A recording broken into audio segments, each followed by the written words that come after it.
So I want to talk about something that I think is a bit of a problem on the non-MAGA, non-fascist side of the liberal divide in this country.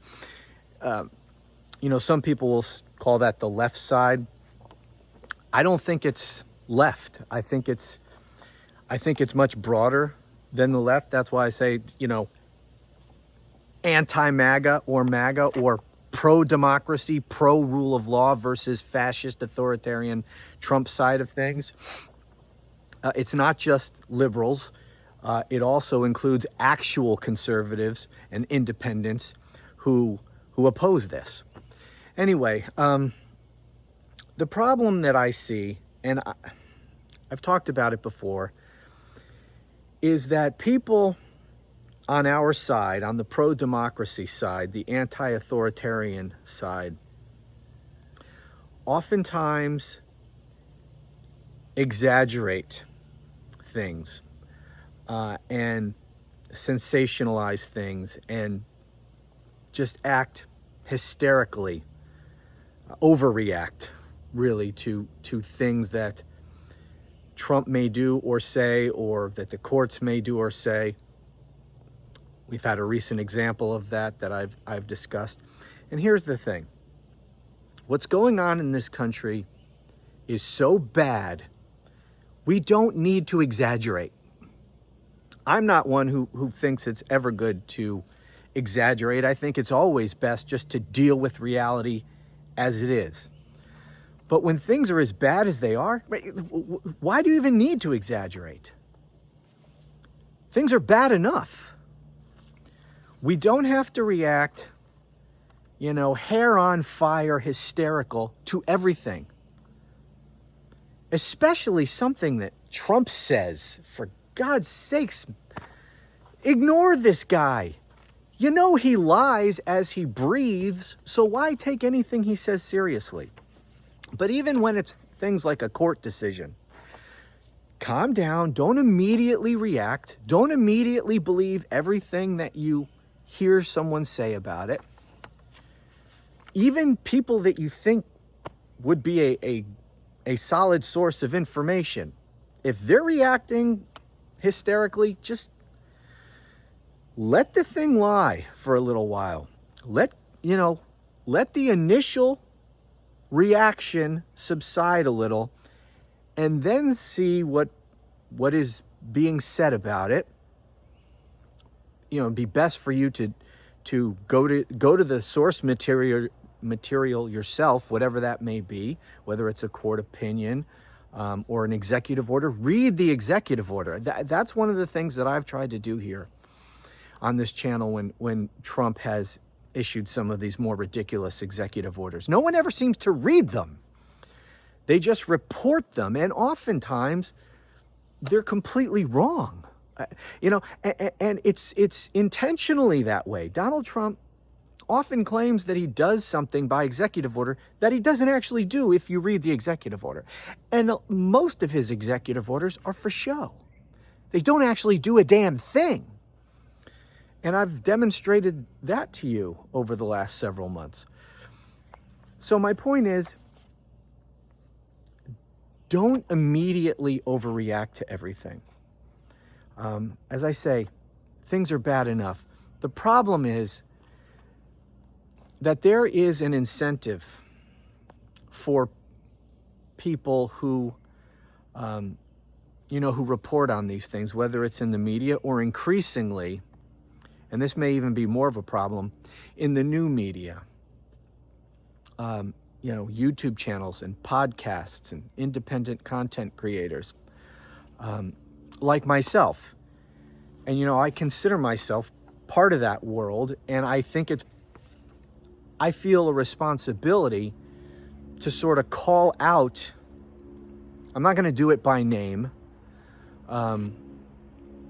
You can see the people who are out there, and you can make your own assessment as to whether the comments I'm making here apply to any individual people or platforms. But I just think as an independent content creator and commentator and analyst myself here on YouTube and other platforms, I think I have a responsibility to, call things out that I see as a problem in my world, among people who do what I do.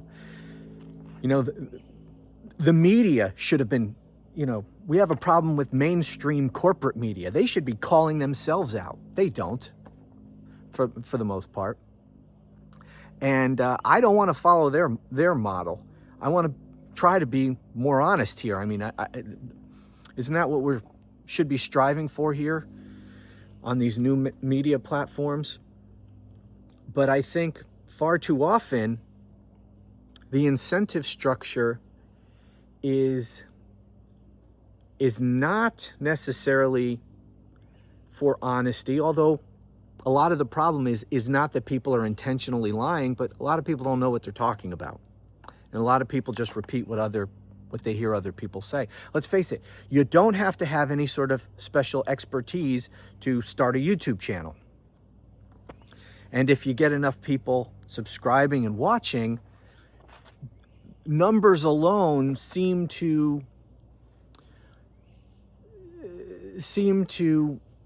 I don't know, what's the word? Seem to lend credibility to the channel. Oh, well, that person has so many subscribers, they must be a legit source. Well, that's not necessarily so. Or maybe they know what they're talking about on one subject, but when it comes to another subject, they have no idea. And I understand if you're a consumer of this, you're a viewer, if you don't have subject matter expertise in whatever's being discussed, it's hard for you to discern, okay, who's telling me the truth and who's not. And I don't know the answer to that. And like myself, I mean, those of you who've been following me for a while, my background, my academic and professional credentials, but I'm not going to repeat those every single video. And someone stumbling upon my video, they have no reason to judge whether or not I'm a credible source, or no reason to necessarily believe anything I'm saying. I think that kind of credibility has to be demonstrated over a period of time of you watching someone, getting a sense, does this person really have any idea what they're talking about or not? But the problem is, going back to this incentive structure, some people on these platforms, YouTube and the others, make a lot of money. If you have enough, people watching your videos, you can make a lot of money, and some people do. And so there is an incentive to get as many views as possible. And if you're on YouTube, you're competing for attention with all the other YouTubers out there, right? If someone is opening up their YouTube app and they're gonna watch a video or two, they have a lot of videos to choose from, right? And so if you're a creator like me, you have to grab their attention and to get them to watch your video and not someone else's. The problem is, what seems to work the best is outrage. It's the hair on fire stuff. So if there's some news out there, if Trump says something or does something, or a court ruling or whatever, even if it's, something bad, the immediate reaction of too many content creators is to go straight for the hysterics. Because the more hysterical you can be, the more you can tell your audience that this is the end of the world, this is it, we don't have any more rights, it's now a dictatorship, whatever it is, whatever the issue is, to overblow it, to make it as extreme as possible, and to write the most extreme, over the top, title for your video and thumbnail image for your video. That is what grabs people. Not everybody, but it grabs a lot of people. That's what works the best on this platform. It's the outrage. It's the over-the-top, hair on fire reaction to everything.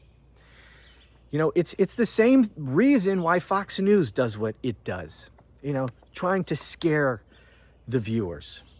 Because they know that formula works. Scare them, it keeps them watching.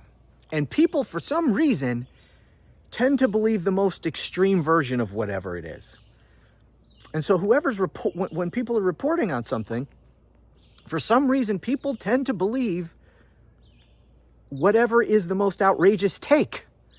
I don't know why that is. It's a human nature kind of a thing, I guess. Maybe it's a product of the times we live in. I don't know. But it's a problem. And I think it does a disservice to the viewer, but it's what the viewer apparently wants. If the outrage and the over-the-top overreaction to everything didn't work, content creators wouldn't do that.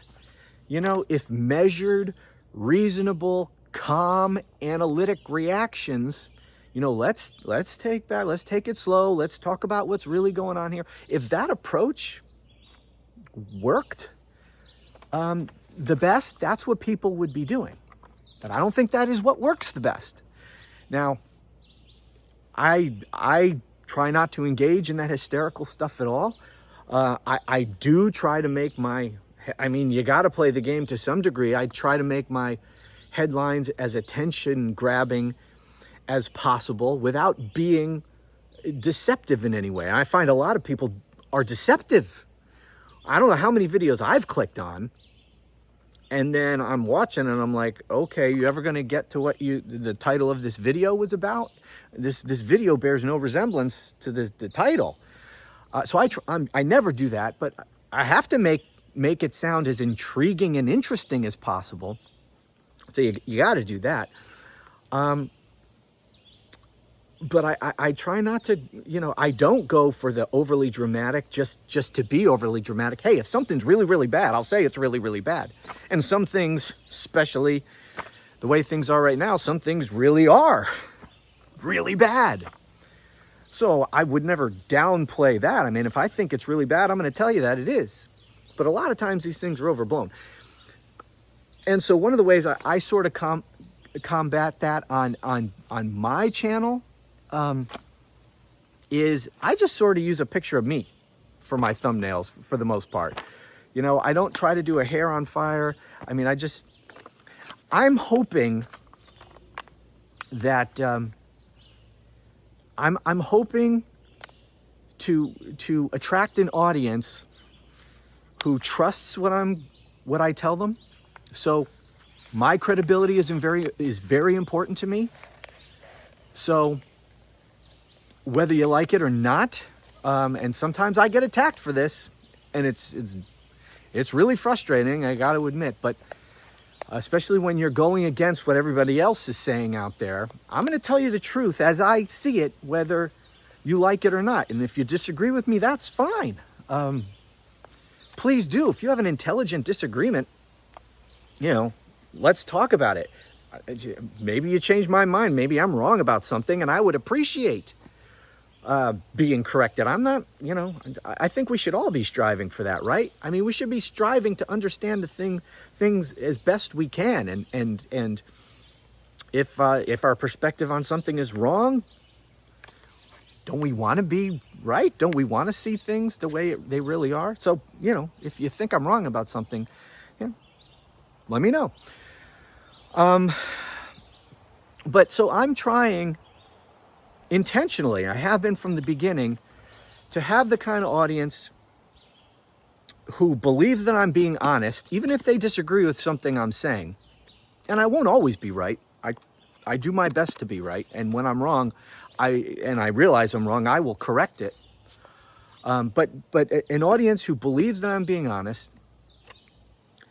and can trust me that I'm not gaslighting them, you know, to get them to click onto my video and get me views and whatnot.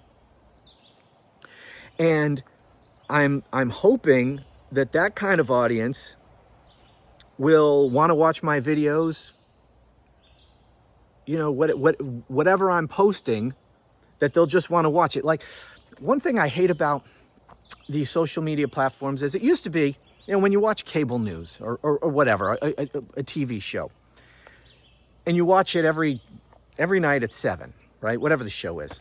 You're tuning in every night at 7 because you like that show for whatever reason. It's entertaining, you trust the person, whatever the reason it is, whatever kind of show it is, you like that show, you watch that show. And it's always called the same thing, right? There's, you know, you don't know what the episode name is or whatever, especially if it's a news show. It's just, it is what it is. And you tune in because you like that show. You know, I wish it was like that on YouTube, and I had an audience with, hey, the Romano Report, I like that channel. They got a new video up. I'm watching it. But the way we do it, you know, you got to have a title for every damn video. I mean, I guess I could just put, you know, the Romano Report and the date. I guess I could do that. Maybe I'll experiment with that. I don't know. Anyway, the point is, I'm doing my best here to report this stuff, and to, as honestly as I can, and to give you my most honest, objective analysis about it. In terms of the facts, I'm always objective about what the facts are. I am highly opinionated. I am biased, right? I am biased against this fascist authoritarian MAGA movement. Absolutely. I'm not going to, you know, both sides that crap.